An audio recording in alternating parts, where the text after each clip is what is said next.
Hey, this is Max Alper, aka Parrotsky, and you are listening to Group Critique Fight Club.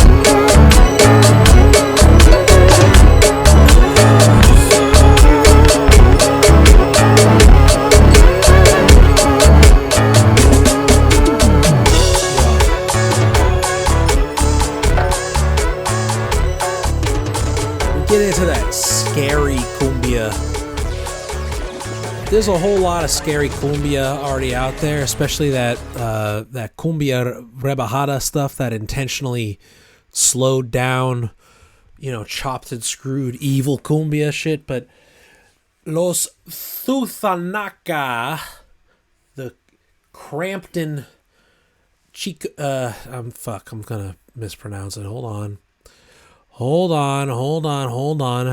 Chiquimamani Condori.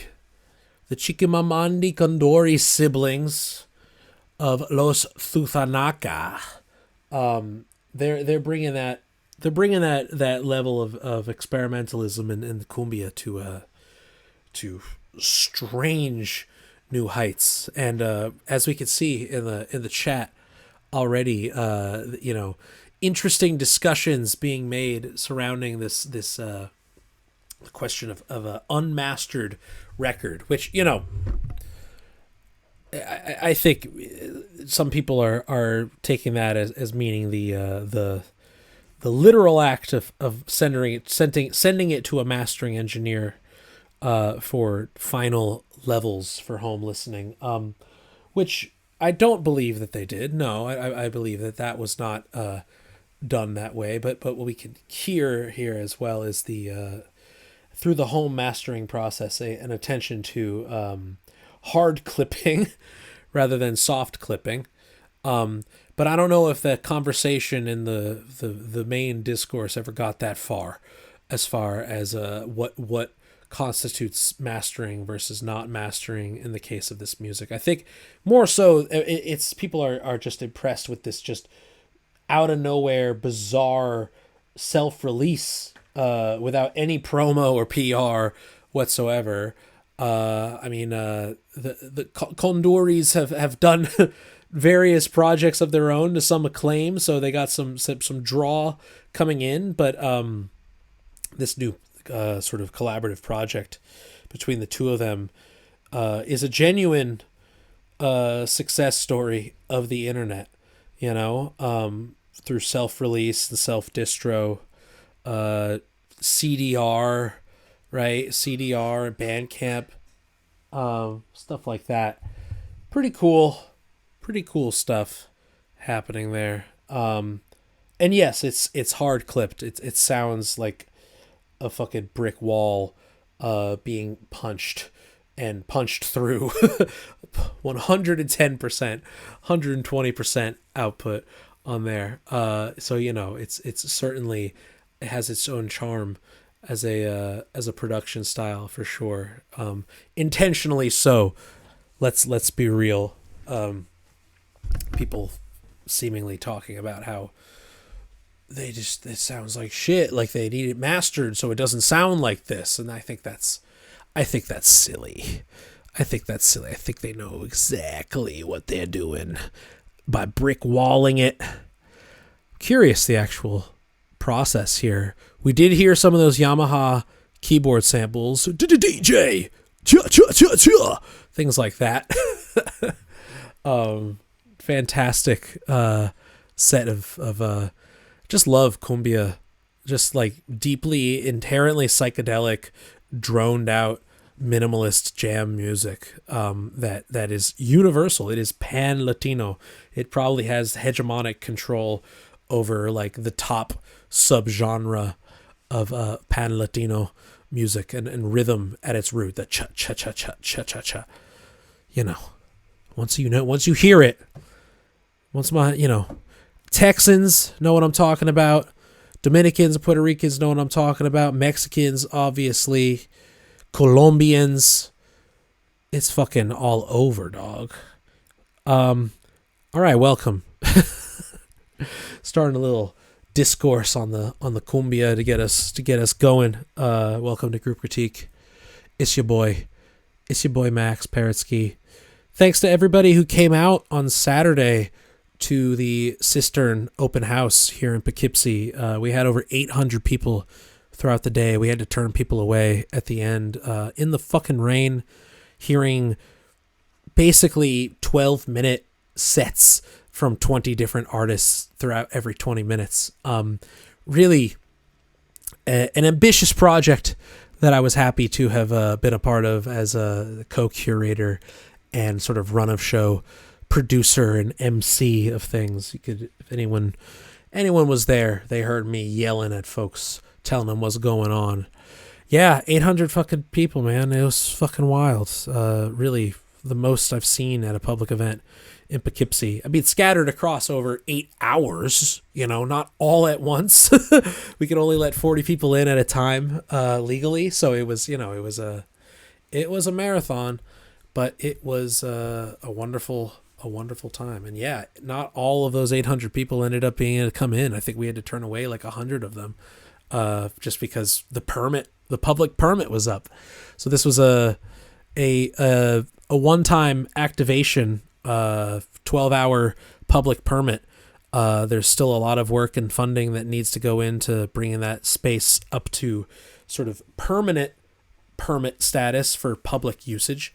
But I think, if anything, this proof of concept and the documentation of it will be a good way to justify some of these funds in the long run. So hopefully we'll be able to do more. Hopefully we'll be able to have workshops down there. I really want to do a field recording field trip down there with folks where we can bring our recorders and some gear and just kind of like enjoy 15 seconds of reverb. Plus the humming, the actual resonance, when you find the sort of like resonant frequency of the space, this like low A-ish sound, and you could sustain that with your instrument. Like we had some upright bassists performing, and when you find that, like the room sings, it's fucking crazy. I thought it was feedback from the speakers, just hearing this and it was this 300 by 150 meter cistern just singing. It was really incredible and moving, and calling it post-industrial archaeoacoustics. We know the term post-industrial applies to most of America at this point, and archaeoacoustics, which is the combining both archaeology and architecture relations to music, but acoustics, but specifically the archaeology side of it, of dated spaces being explored, not contemporary or of recent, immediate past sort of architecture, but subterranean even in this case. And there's yada yada yada, fun way of saying there's plenty of reverb cathedrals all over the fucking world, in places you might not expect. So encourage you all to go find them. Maybe not, you don't have a massive cistern in your town, but you might have a cool tunnel, you might have an abandoned warehouse, things like that. But listen deeply. This is where the term deep listening comes from, was Pauline Oliveros getting the deep listening band, but it wasn't called that at the time, to perform and record in the Fort Worden cistern in Washington State. And through that recording process, she coined the term deep listening, reflecting on that in her writing. So it's in layman's terms, it's a way of approaching slower, often improvised music in activated acoustic environments, let's say. And there's many ways in which a space can be activated like that. And we got one here in the Hudson Valley, so hopefully we'll be able to do more. It's a huge one in Houston for anyone in the South or in Texas to check out. They do open hourly visits. You can go like a museum and just bring your field recorder down there. I'll find the name of it in Houston. Someone do that for me. Look up the Houston Cistern. You'll be able to find it. And then there's Fort Worden in Washington State, you know. But this one is the biggest one on the East Coast. So that's pretty fucking cool. So then again, sorry, rambling here, but thank you to anybody who's watching this now or watching it, listening to it later, who came out. I hope you had a good time. Okay. On with the show. Reminder, you have a monthly project due in 2 weeks? Yeah. In 2 weeks on the 25th. We got Wendy Eisenberg coming in. Come through and you shall go and participate. It'll be fun. I've already read the prompt multiple times on the stream. Not going to do it again. Go find it on the Discord. You know the drill. That is due at 7 p.m. in 2 weeks. Exactly 2 weeks. Okay. No more housekeeping. What do we have first on our agenda? We have... Looks like we got a bunch of tracks. Definitely get into 5 of them. Don't know if we'll be able to get to all 8 today, or 7 or 8, but we'll see. We shall see. All right, we got a track from Condard. Ooh, what do we got? What do we got?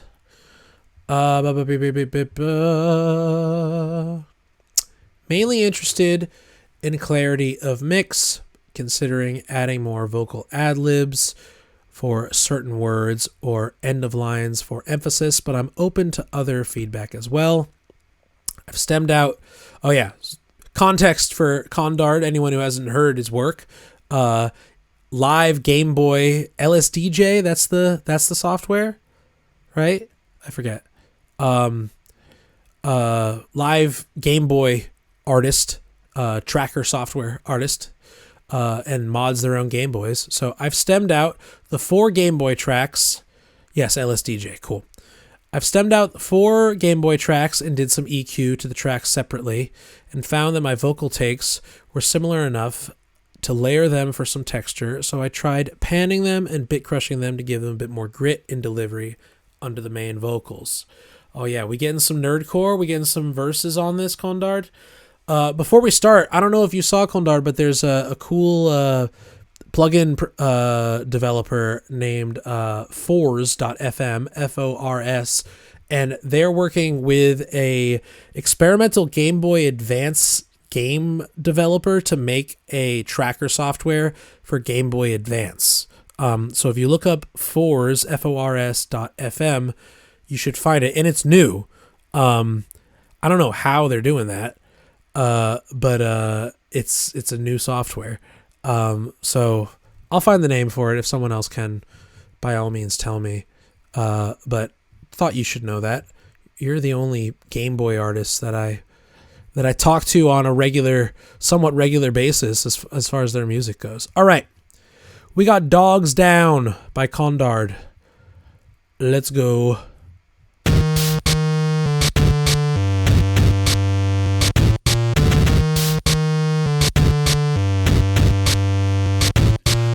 Like a space heater in a warm room at arm's length, a closer connection? No thanks. A simple coexistence without being wanted. Like a little mushroom chilling in the forest, I flaunt it. Inner needs met, I reflect the context. Solemn silence in the let, undesigned but no one's petting. Like a schizophile commune tetrapolar mating set. I got thousands of genders, but a Nazi bitch I ain't yet. The fascists feel safe to bear their canine teeth. I bear them back, unafraid, and then I speak. My pronouns are they, them, if it's all the same. Their name is he, him, but the distinction remains. And that's my introduction. In short, I'm not him. That's my pronoun's name, and theirs are they, them. Got him. Now I can feel your annoyance, and it's something that's tribal to your podcast sanctum of manosphere white survival. Clothing rationale you can't afford to reconcile, because reason is a verb and not a god so juvenile. Prayers to pride the logic bitch with empathy removed. Said aloud, they pop up proud and proves you're one of the dudes. Looking down on trans folks, seeing race like a menu.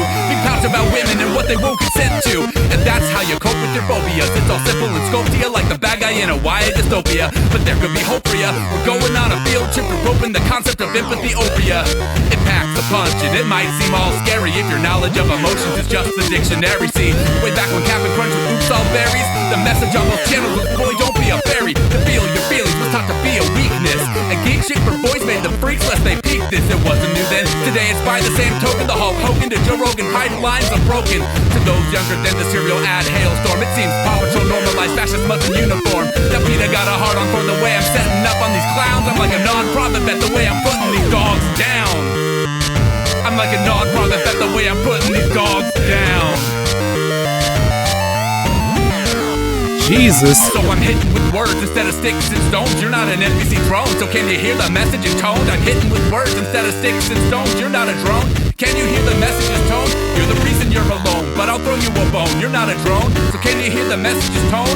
No matter what I say, it's like I'm talking to a stone. I guess no one's home. I'll leave a message at the tone.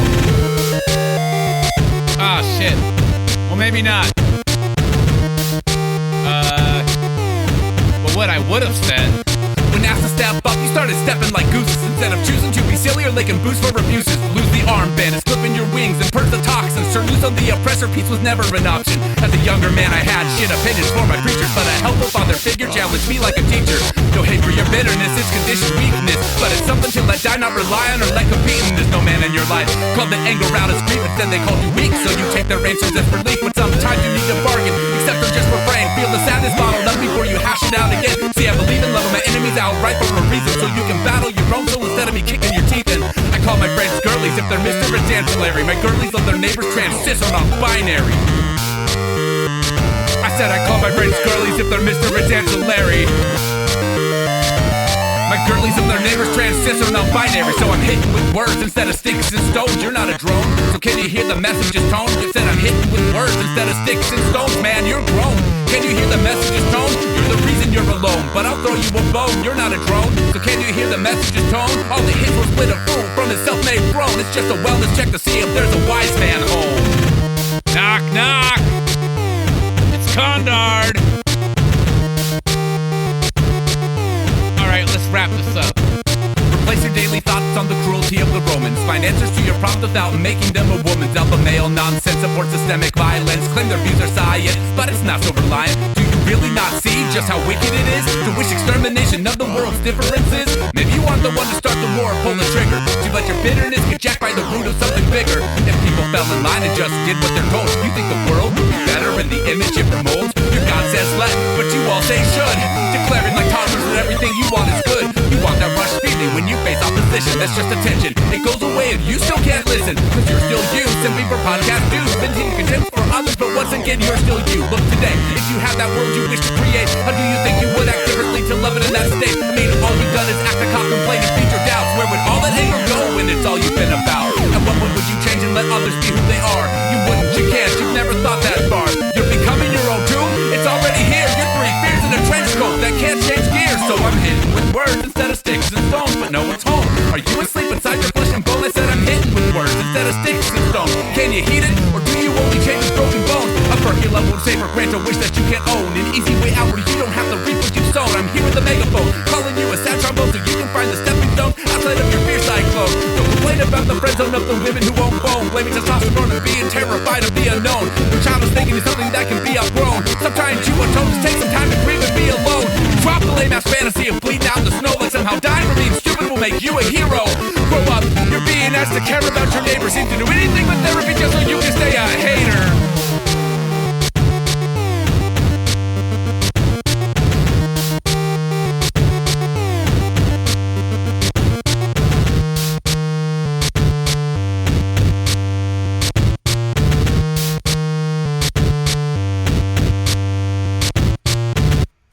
Yeah. Yeah. Give it up for Condard. Yo, definitely an improvement in the delivery. I remember last time we were discussing, you know, like tone of voice and the need to just bring energy the entire time, and I think that especially with this one being a topic of a serious topic, you know what I mean? Like you're not talking about it's not a nerdcore subject musically here. It's dare I say, a political song, so it's like we have to believe what you're saying here from a delivery perspective. It can't feel scripted in that way, and it absolutely does. We do believe it, and the production is, again, it's limited to the 8-bit, but it's fun, you know what I mean? Like, I think that, like, one thing just from like drum production here, and that, like, where the bit crushed sound is decent and packs a punch, but I think that, like, we got to find ways to, like, have the snare cut through a bit, because, like, the white noise through bit crush for just the, you know what I mean? Like, it's still, it's present, but I mean, like, I think it needs to be more of like a ping. Like, if everything is like a shiny square wave or white noise wave, then, like, we need to use, like, resonance to bring out, like, the shine of that. Like, if everything's already at a high frequency sort of range, like, the things that need to cut through need to have an even brighter, even more present, and saturated, even, like, harmonically saturated, high end. I think that it blends, like, especially at the beginning. Like, it took me a second to be like, okay, like, that's the snare, that's the kick, that's the hi-hat, because it's obviously limited sort of a sound palette for these instruments purposely, but that doesn't mean that, like, in post we can't, like, utilize, like, a filter freak, like the Sound Toys like, sort of like envelope following filter plugin that sort of, like, moves with the harmonic range, or moves with the decibel range, even with an envelope follower. Every time the snare happens, it, like, whoop, like, it just, like, pings the resonance that much more. It goes up, things like that. Finding ways to sort of, like, emphasize certain harmonic content in the low end and the rhythm section specifically, I think will, like, create that much more of a punch to it.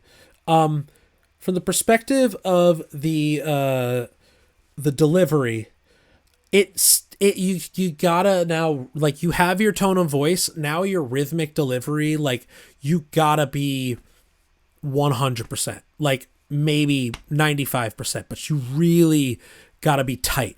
And you're very, very close, but there are still moments that feel like a little like, it's like everything is like you are quantized 90% of the time, and that final 10%, it's just like it sticks out a bit when those moments are a little yes, and exactly what Breathplay say, you should punch yourself in.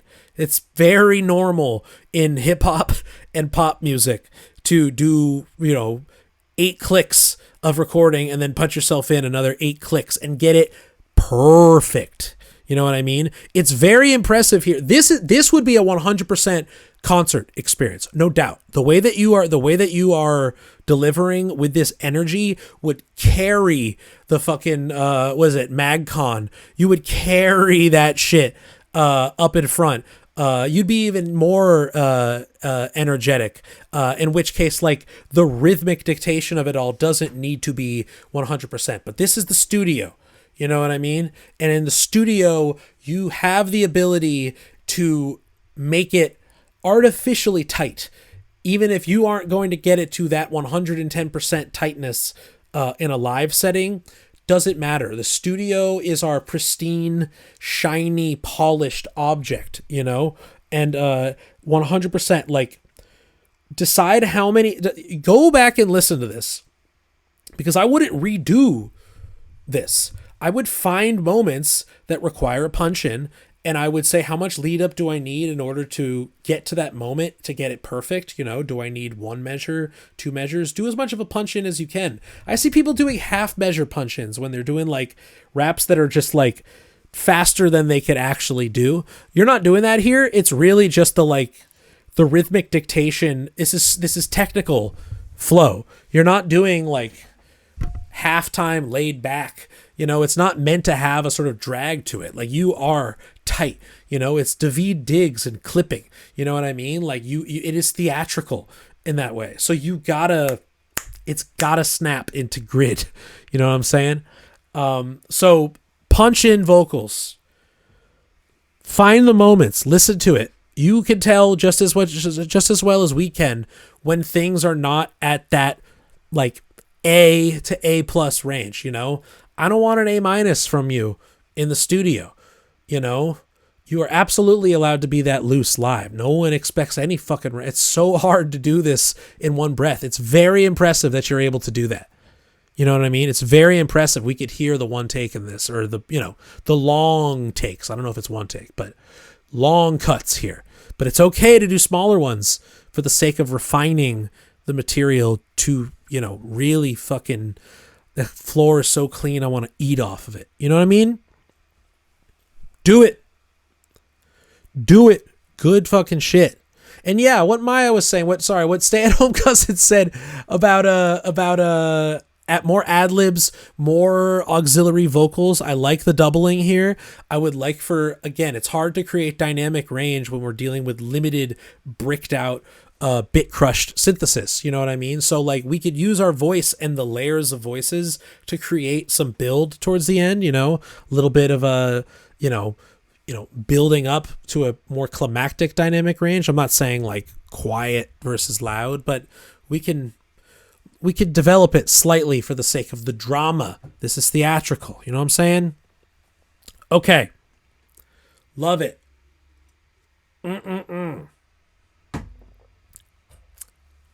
That's what Young Thug is doing in that famous photo. Yes, that's right. He's annoying his engineer. Punch me in here. Punch me in here. All right, do that again. Grab that recording. Grab that take. Drag that in here. Grab these two words from this take. Punch it in to this bar right here. The world's your oyster. Technology can set you free. All right. Good stuff. Who do we got? We got Niranjan back. Welcome back.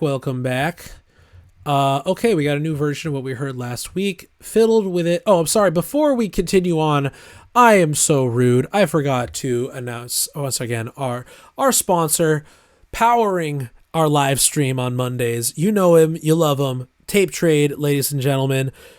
Group Critique Fight Club's Mondays, presented by Tape Trade.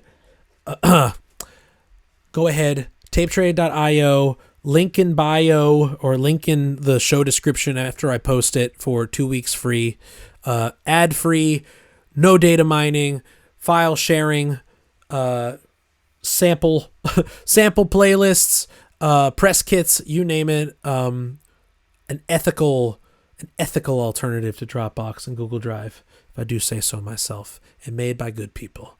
Support them. TapeTrade.io. Shout outs to them. Okay. Niranjan, you said, fiddled with it a little more and took your advice on saturation, tried to apply it differently to parts. Been a fun exercise. The most conventional is the strings and the winds. The ARP has modulated big crushing on the side. The Johansson and Randall Dunn was a great reference point. Oh yeah, shout outs to the homie Randall. A great reference point for this, as both seem to gravitate towards orchestral instruments in their own unique ways. And to hear it being so saturated was nice. Oh yeah, the Mandy score is fucking like assault. I spent some time massaging the lead OBX and added some LFO mod to the filter and amplitude. Love GeForce OBX for being able to fade in the LFO effect and automate it on the per knob basis. For a detail-oriented guy like me, it makes perfect sense. Yeah, you can automate every knob of your synth.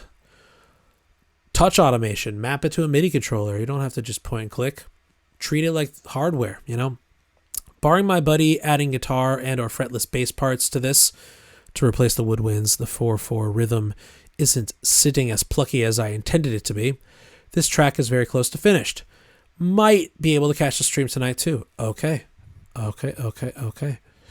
Niranjan with Clarion version 6. Last time it was version 4. We've gone up 2 versions. All right, let's hit it.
Beautiful.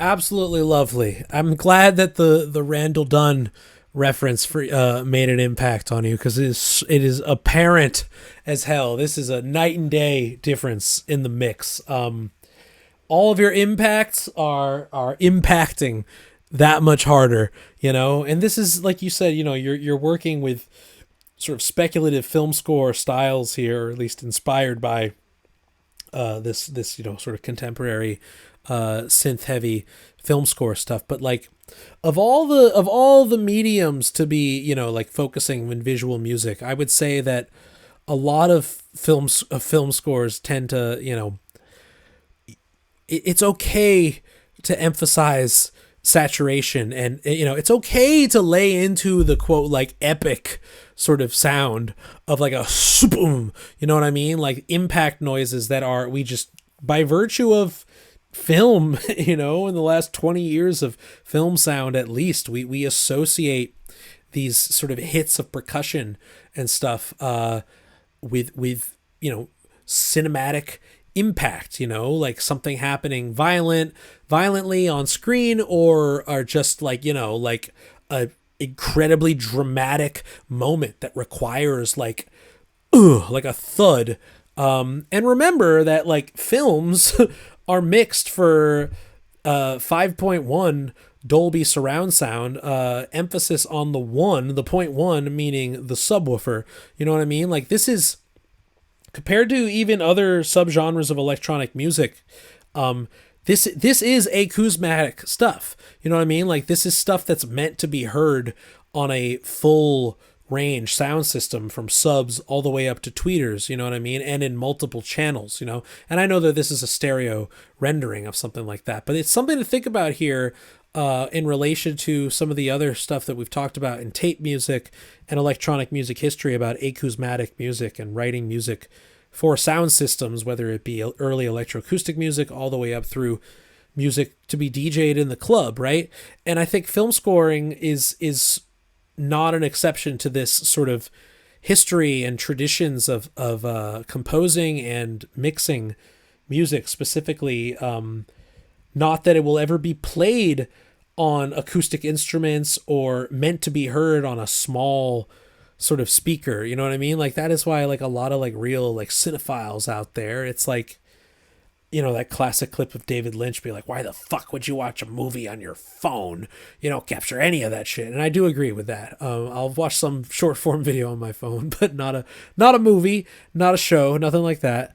And you can make the argument that like a home, having a TV, watching movies on a TV, is not doing it much justice either. Though we can't all afford to go to the cinema every fucking day, but it does beg this question of like, like listening to music casually, passively versus actively, whether it be like with a nice set of headphones or with like a hi-fi at home, or in a decent venue with a serious sound system, or a club or a listening bar that has a serious sound system. It's like, what is like the ideal setting for XYZ style of music? And it's something for us to think about consciously with our own work, as well as like where we interact with music to begin with. And so for this, it's like, this is sounding like you are really mixing it for that experience of a proper theatrical sound system of sorts. The acousmatic music is cinema for the ears. This is just cinema that includes music, speculative cinema as of now. I'm curious,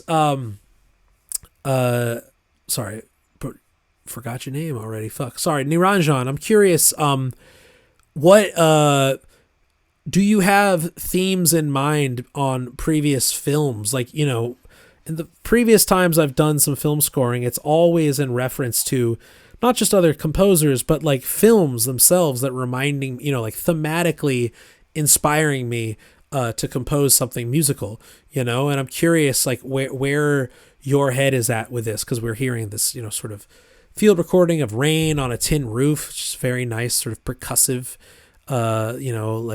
ambience or atmosphere to the beginning and end of this, which is quite nice. Man after my own heart, starting and ending softly with the field recording. But I'm curious, we talked about influence of composers, but I'm thinking now about like story, like what are we supposed to be imagining here? Is there something literal in your mind? We can obviously interpret it ourselves, but I always like to know, especially in the context of this sort of speculative film score stuff, like what do you imagine this accompanying musically? Let us know.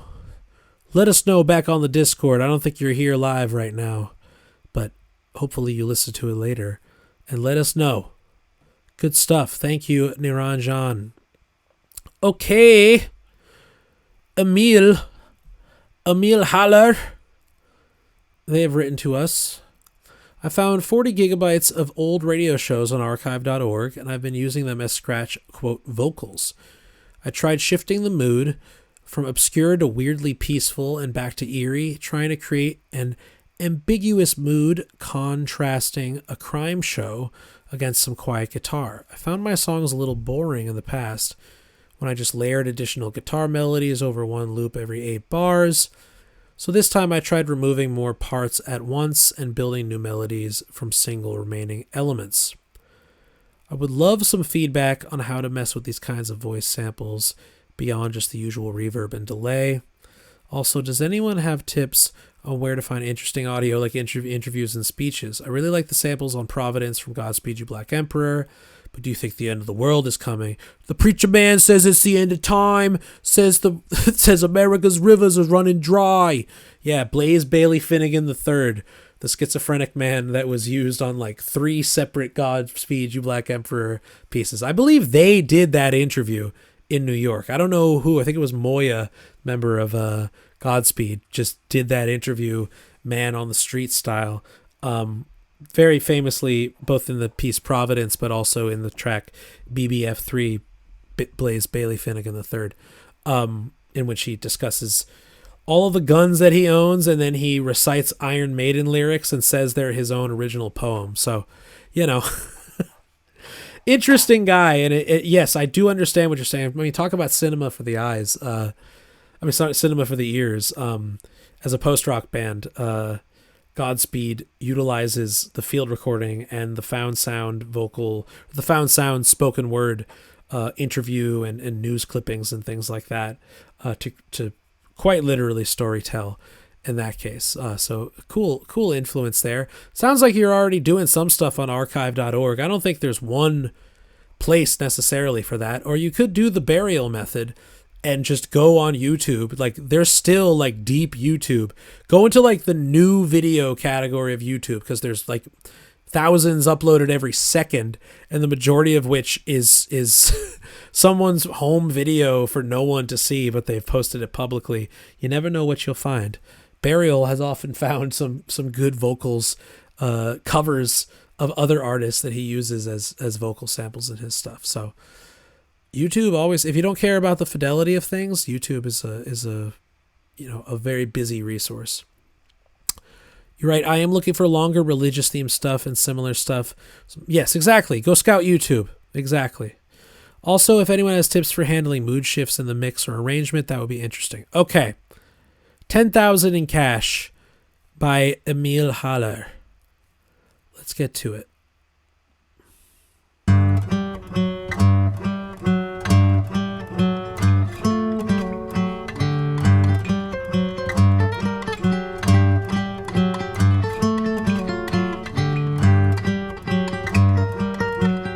Wait a minute. Have you heard the Whistler?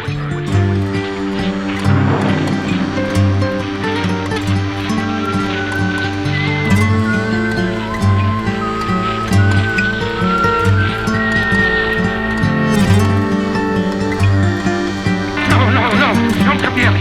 I didn't plan to kill you, no. That was John Hendricks. He waited for a chance to sell his soul to the devil. Money is not enough, sir. Money is not enough. We want you, child. We want you. That was his wife, Martha, the former widow Martha. Yes. And her simple-minded son, Henry. Go ahead, son. Go Go ahead. We must have John Hendricks. Yes, Mother. Yes, Mother.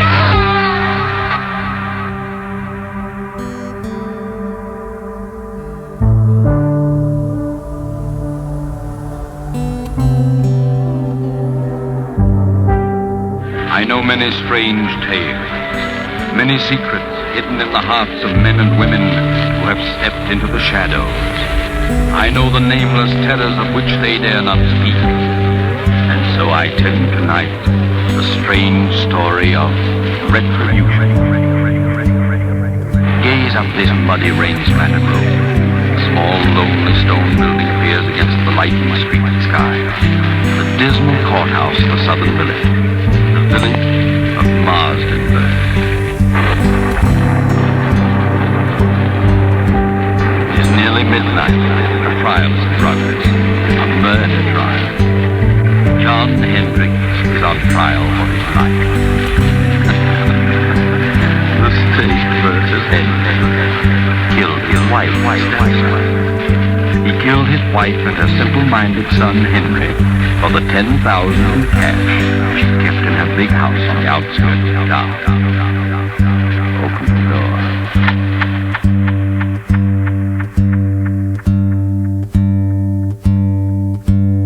A huge, silent man with large, bony hands. Close the door. Well, what do you think? Does he look like a murderer? The prosecutor is closing his argument. Listen, the jury. It has been proven that Mrs. Hendricks had no current bank account. It has been proven that she did have a large sum of money which she kept on her estate. John Hendricks knew of this money and attempted to steal it, was caught in the act, and killed them both in order to cover up the debt. It was not a tramp who killed that old gray-haired lady and her simple son. There was only one intruder, one thief, one murderer. And there he sits, ladies and gentlemen. There he sits in all his guilt, a vicious killer, a murderer. There is only one sin. There is only one penalty that can erase from this countryside the stigma of this fiendish crime. One penalty for this axe-murderer, John Hendricks. And that penalty is death.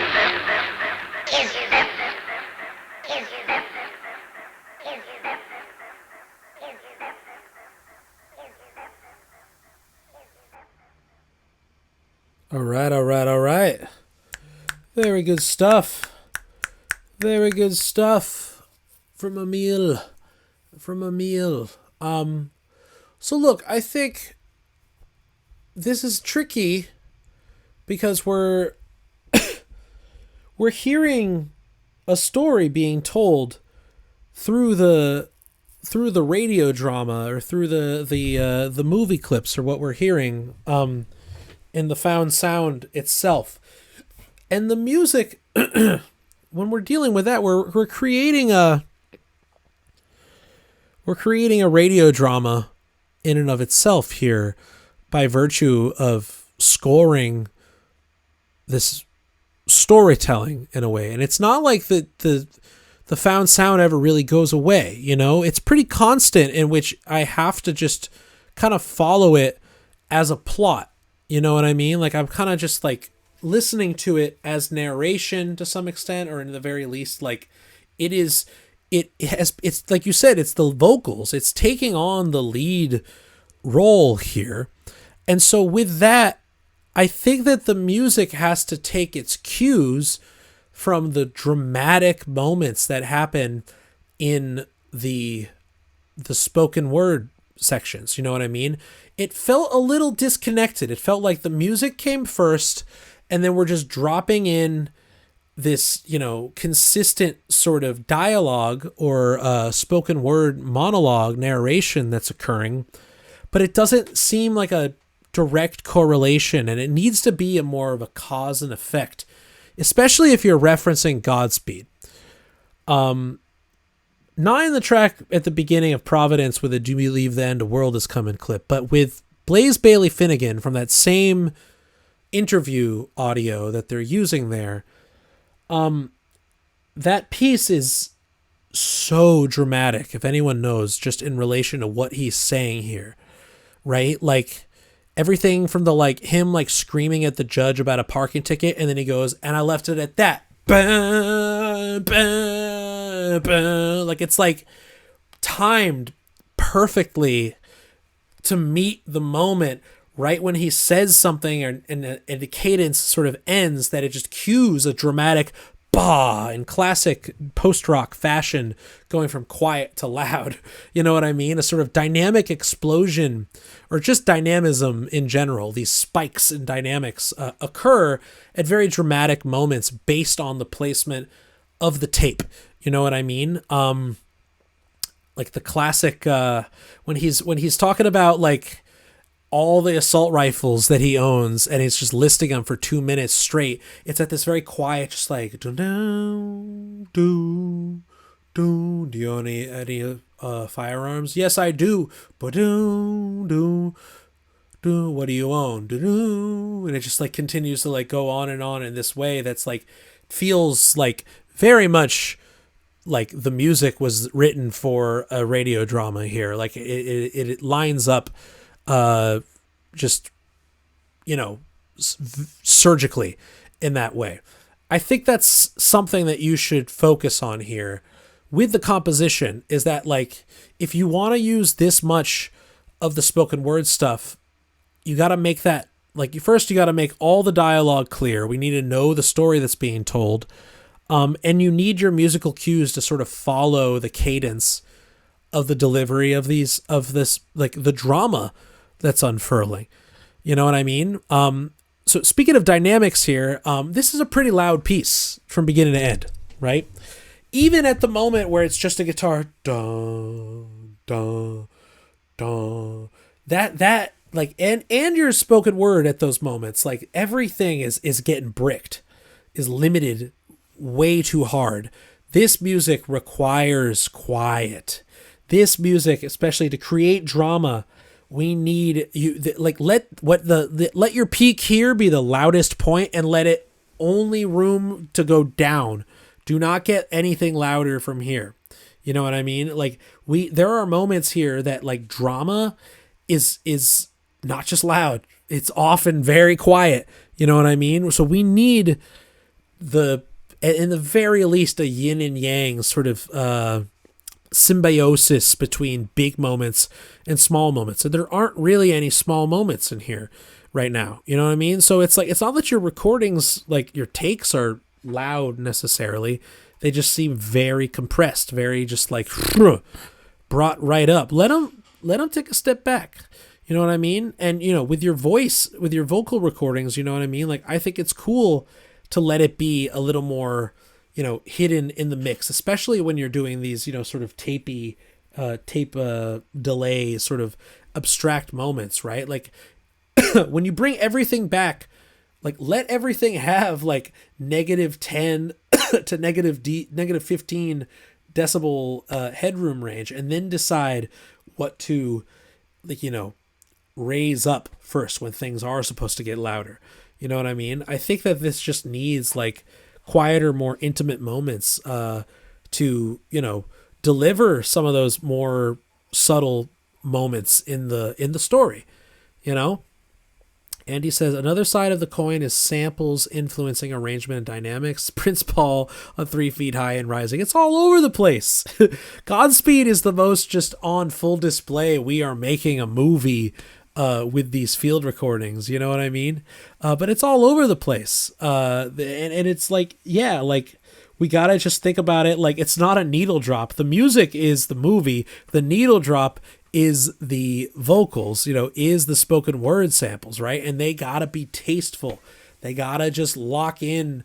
If it's going to take its cue from the music, then you just got to cut and place your samples in a way that matches dramatic changes to the music, you know, that you think matches the mood.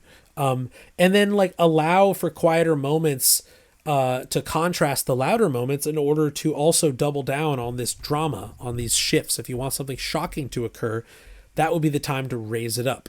You know what I mean? But you got to start quieter to get there. You know what I'm saying? Breathplay says, I actually like that you're using performances rather than verite documents. I would recommend looking at Christian propaganda films from the 50s through 70s. Whoosh. Pastors like Estes Perkel and films like A Thief in the Night. Good balance of confident and polished and deranged. All right. Good call. for anybody looking for that polished and deranged 1-2 punch. I can only imagine. Yeah, good stuff though, and not an easy task. You know what I mean? Godspeed makes it look easy, and it's a great point of reference because they're masters at the usage of found sound and concrete and what's otherwise just instrumental guitar music, you know. It's but you know, it's a challenge. It's a challenge. You got to think thematic. You got to be a dramaturge to your own dramaturg. I don't know, hard G, soft G. You got to be a dramaturg to your you know, to your soundscape here. Especially when working with instrumental music paired with dialogue and monologue and things like that. Good stuff. Good. Okay. I think we're only going to do 5 today, and Cozy and Agus, we're going to get you first thing next week, if that's okay. Just because we're already at 8 o'clock and we got 2 more that I'm definitely going to get to, and I don't want to rush. And I also don't want to make everyone, you know, stay up super late and stuff. So if you're okay with that, I'm going to have you at the top of the queue. You're already in the month's playlist. So, all right, Breathplay. First 5 minutes of this Biosphere live recording versus Good Time by Owl City and Carly Rae Jepsen. Oh man. Of course it's ironic, and of course it's a joke, but that's not my only or even primary intent here. I'd like to know whether that comes across, or as a listener, or if as a listener the provocation is too blunt to read as anything deeper than impishness. I wonder if we're even going to hear the sample sources, or are they obscured beyond reason? Soon find out. Do the first 5 minutes. 7 of Wands.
Okie dokie.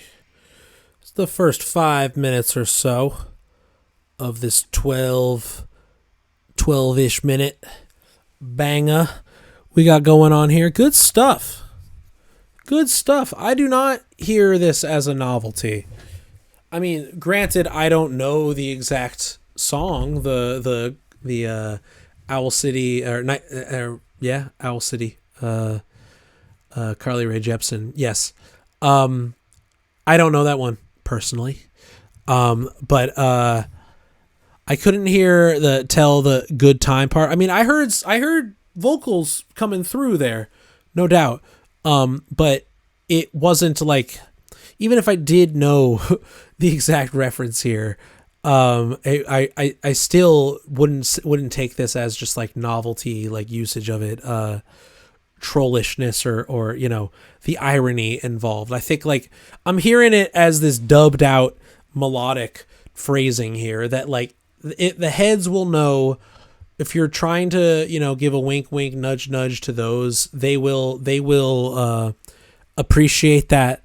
But it is not to me like a egregious usage of the sample in which it like becomes a distraction from what's otherwise like a pretty nice dubbed out minimal sort of session we got going on here.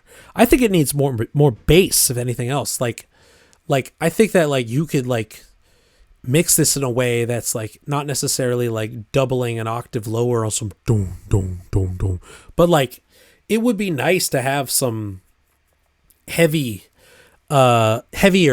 low end, a bit more kick. Right now it feels kind of like floor tom, tuned tom in that way. It'd be nice to like double up at a certain point. Maybe it does later on, but like a development of the low end where it's not just the tuned low end sine wavy sound, but then ultimately a heavier, more noise based like kick drum, less 808 in that way. But no, just from your concern of like, does this have any sort of like provocation that's distracting in any way, or I don't think that. No. You're saying I'd like to know whether this comes across, or if the listener if this comes across, or if the listener as listener the provocation is too blunt to read as anything deeper than impishness. Neither. It's not abundantly clear, but it's also not like this bluntness that you're describing here. It sounds like a tasteful sample. You got a good ear. What can I say? It's the secret third thing. You did something that sounds good that just unironically just has an original sort of sound to it based on like your, live mixing skills and your curatorial selection here. You're getting good at this. Like, what can I say? This is becoming a sound for you that you're, kind of locking into here. So no, I don't think that there's any novelty to this. I don't think that to the average listener, they're going to hear this and think like, the reference here, the irony or whatever. I mean, I'm enjoying this, not even as a mix. Like, I'm hearing this as original music, like what you're doing with it is making it uniquely yours. And it doesn't feel like a mashup. It doesn't feel like a remix of one versus the other. It feels like we've talked about concrete. It feels like tape music through the lens of digital DJ software, just as a way of performing it. But otherwise, it still has like this very much plunderphonic digital tape music approach to things as its sort of grounding, as its foundation. I think that's what's coming across here, if you ask me. I don't know if anyone disagrees with that. You wrote, the song is a Smash Mouth all-star of its time, a sort of madness rune if you were a teenager in 2012.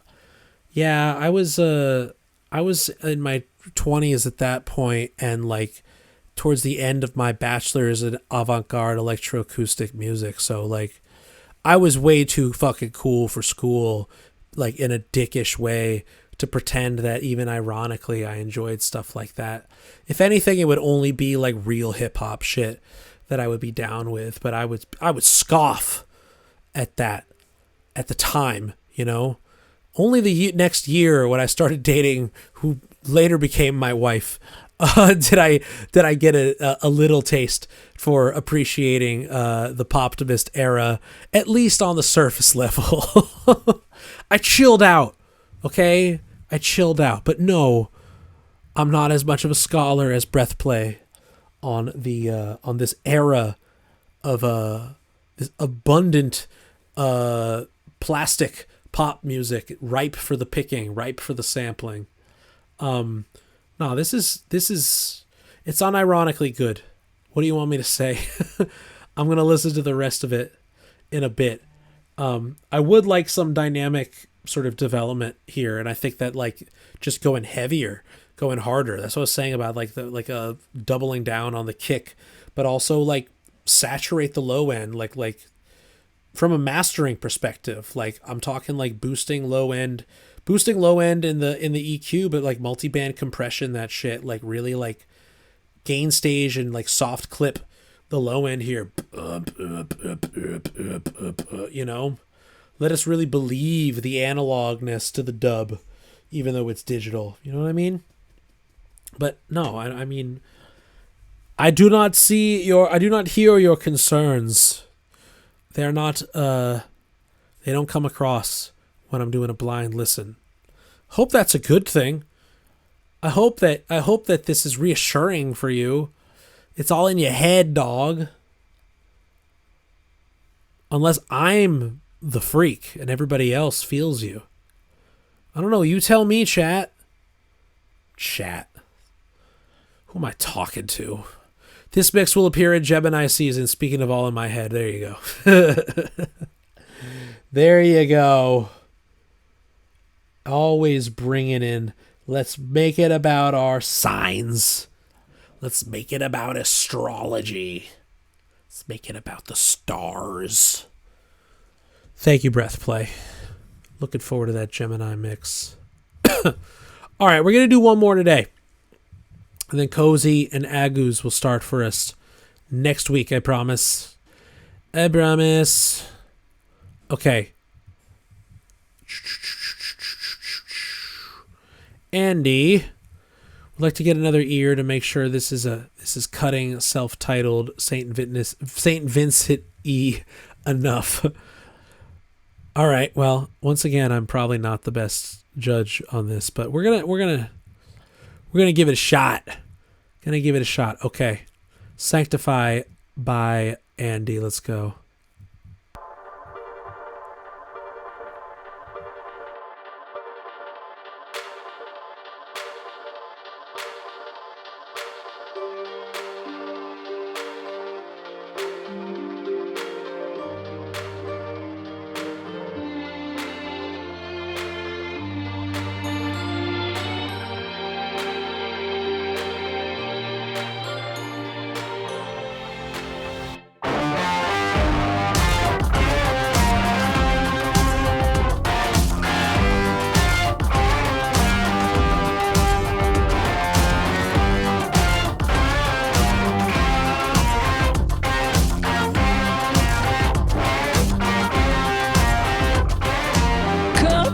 Down hard.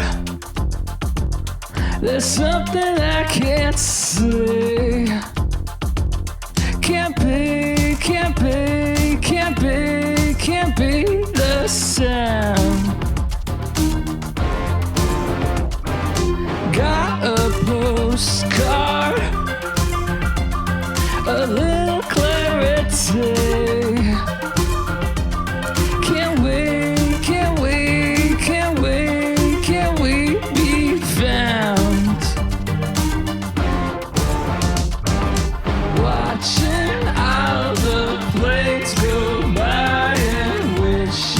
One up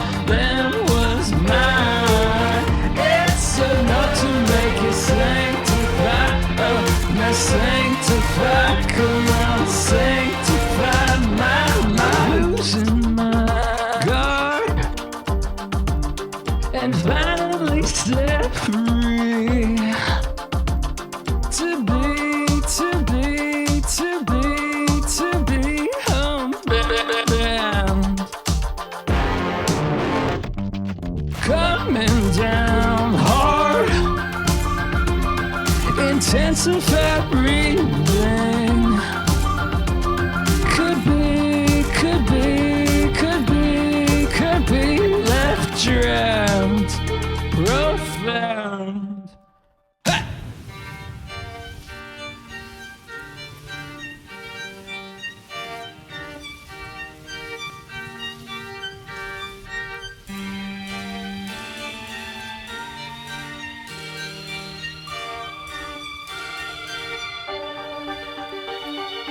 In the midst of holy war, your God and country's lesser shore, not enough to get us sanctified, sanctified, don't you sanctify our love. Watching all the planes go by and wishing one of them was mine.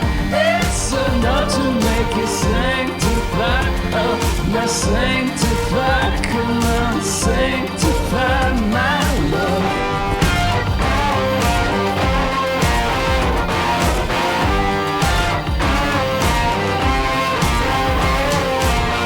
It's enough to make you sanctify, oh, now sanctify, come on, sanctify my love.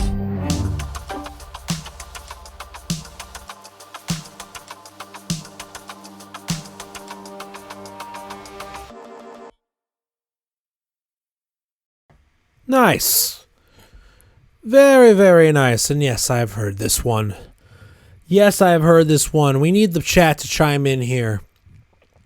Andy asking, this is sort of hit on the album, so I am all for suggestions to make it disgustingly poppy, or at least Franz Ferdinand era pop. They write, chat, do we think the vocals are too upfront and dry here? Breathplay says, no, the vocals are perfect. Cosmias, I like them. Maybe a bit of extra reverb. Micro tweak a couple of the mic pops on the hard consonants and you're good. Oh, and that bridge should have some gang vocals. Yes, I do agree on the gang vocals idea of it does feel singular. Otherwise, like, it's such a dense production instrumentally, carries itself. It's got a nice dynamic range to it. Very big moments when it happens, you know what I mean?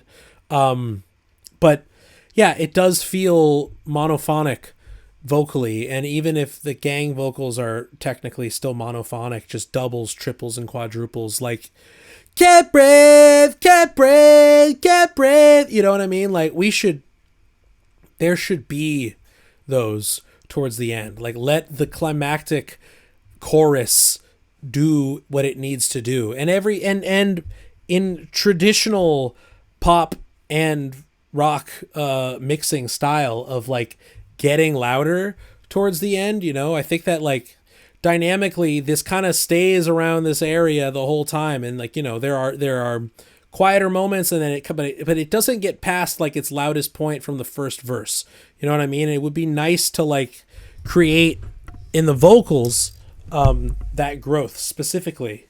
I know it's not, like, meant to be like a song that has like real quiet intimate stuff. Like, this is the single, this is a pop song, you know what I mean, compared to some of the other more experimental ones on this LP, for sure. Like, this is, and within 3 minutes and change, something like that, almost 4 minutes going, you know what I mean? Like, you're setting yourself up for this to be the single, right? And so, like, vocals have to carry that ending, just to bring it over the finish line a bit, just because, like, there's so much happening instrumentally that you're doing that is, like, confident, you really know the voice of this project, and despite it being very eclectic instrumentally, like, I can really hear your vision in your arrangement and the production of the instruments themselves. You know what I mean? I feel like you have the most imposter syndrome with the voice, just as far as your questions goes. And this is great. This is great stuff. There should be no imposter. You know what I mean? But, like, we could take it to 100%. Like we can like this energy is meant to elate us. You know what I mean? Like we should have a euphoric pop ending, a triumphant pop sort of ending here. Stacking vocals is one way to do that. It doesn't make it disgustingly pop. I think it just makes it more by the book, that like we're adding more by the end for like the words that you want to get stuck in people's head. You know what I mean? And you got the earworms here.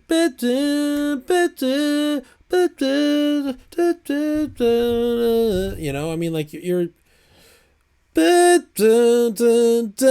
you know, this is what we're talking about, y'all. This would be a good one for the monthly project. You know what I mean? Strong harmony with strong melody. You have strong melody here. The earworm is here. You're saying, when we say stacking vocals, do you mean more like harmony takes? Yeah, if you want disgustingly, yeah, I agree with Breathplay. If you want disgustingly poppy, do harmonies. But gang vocals means unison. Yes, gang vocals just means like yelling the part, multiple parts, like a full gang of people. Get your friends if you want, but do it yourself 8 times over, imperfectly, like you're 8 Andys drunk at a bar singing the same, you know, like the imperfection of 8 of you just kind of like loosely doing it. Yes, it emulates the crowd singing along, absolutely, but it's, you know, true to form, punk, pop punk, ska, all the, you know, all sorts of things, all sorts of genres tend to use this sort of things. So yeah, it's really like aesthetically, like if you're going for the poppy thing, I mean, personally, I don't think this should be pop vocals in that sense. I think the gang vocals will do what it needs to do, which is more on the rock side of the pop than like the like plastic pop star side of the pops, you know? And yeah, maybe like pitch shifting, maybe finding ways to like fuck with it. You know, cause Mia is saying could do different formats on the vocals if no friends. No, I meant more like creating like artificial doubles, an octave up, an octave below, things like that as well, to thicken the octaves and the gang vocals further without actually doing harmonies while maintaining unison. You know what I mean? But more than that, I think it's like the energy of your voice is not like going for picture perfect, you know, auto-tuned, super refined, you know, this is romantic. There's drawl in your voice. There's vocal fry, you know, like there's a closeness here. So like, I don't know if expanding on that into harmonies of the vocals is going to maintain that. I don't know. This again is drama, like this, and I know your album. There's characters involved with this here, and right now, like I feel like we need to relate to that main character by the end, and I think that like gang vocals wanting us to sing along is the invitation, but it also like, you know, sort of reiterates the attitude we're going for here, you know. Franz Ferdinand, great reference here. St. Vincent, great reference here. But this is rock and roll. You know what I mean? This is attitude. I don't think it needs pristine, you know, poppy, super refined harmonies here. I think the gang vocals is the way to go. Saying, oh, do I have subtle layers of different formats? I could also record actual humans recreating that different format, melody, timbre to stack. I mean, either or. I would get other people. If you have access to 4 other people, ask them to record 2 takes of doing your melody in unison with you, and then stack it and send it from left to right in a nice little thick stereo image, wide stereo image. You know what I mean? That could work. If you got the people, I'll do it. Breathplay will do it. Ask for volunteers. You'll get them. Seriously. Go into the Discord and ask. I ain't joking. Good stuff. Lovely. All right. We're going to call it here for this evening. Solid hour and a half-ish of stuff. Starting off fresh next week with Cozy and Aguz. Shout out once again to Tape Trade for the support, holding us down. tapetrade.io. Check them out. 2 weeks free. Link in the description when I post it to the Patreon and podcast channel. And by the way, be sure to subscribe wherever you get your podcasts. I need the ratings. I need the listens on that. If you're listening to the audio version of this after the fact, subscribe to it on a podcast channel besides Spotify. I'm not on there. But anything else, get run those numbers up a little bit. Most people seem to be listening to it just through the free feed on the Patreon, and that's fine. But I'd love to see those numbers elsewhere, because I do distribute this Monday night stream recorded onto all podcasts, including YouTube. If you want to just listen to it there, audio only, do that. But yeah, run them numbers up. And remember to do the monthly project. You got 2 weeks. And yeah, good stuff. Remember to sign up for the Patreon, patreon.com/Parrotsky, to get access on Sundays as well as Mondays. Our Sunday Zoom edition, the OG edition. But if not, I will see you all in exactly a week here on the YouTube stream. I hope everyone has a wonderful week. Stay productive. Work on your stuff. If anybody in North Carolina in a week and a half, Durham, I will be in residence on May 22nd and 23rd at Boom Club in Durham, North Carolina, opening for Colobo, doing a live set on Friday the 22nd, and then doing a classic field recording field trip all day, 10 to 3 or 10 to 4 p.m. On Saturday, the next day. So if you are in the Durham, Raleigh-ish area in 2 weekends or 2 Fridays and Saturdays from now, please come through. Would love to see you there. My first time doing stuff in North Carolina. I'm looking forward to it. Boom Club, really cool. Shout outs to Boom Club, nonprofit music tech workshop space and venue, doing the right thing. We need synth labs in every fucking city. We need workshop. We need education and nightlife combined. This is what we're talking about. I'm working on it. I'm working on my end too. Don't you worry. There will be developments on that soon. But shout outs to Boom Club in Durham for having me. If anyone's around there, go. I'll see you then. But if not, I'll see you on the interwebs next week. Hope everyone has a wonderful week. Take care. Bye-bye.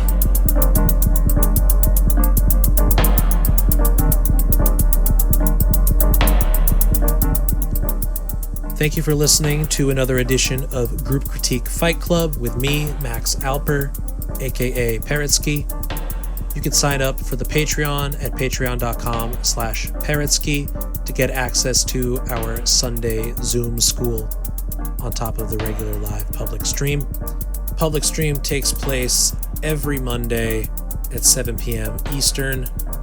All are welcome. And you are listening to the track Atop Alpdog Mountain, Ja Plays Pokemon Go by me.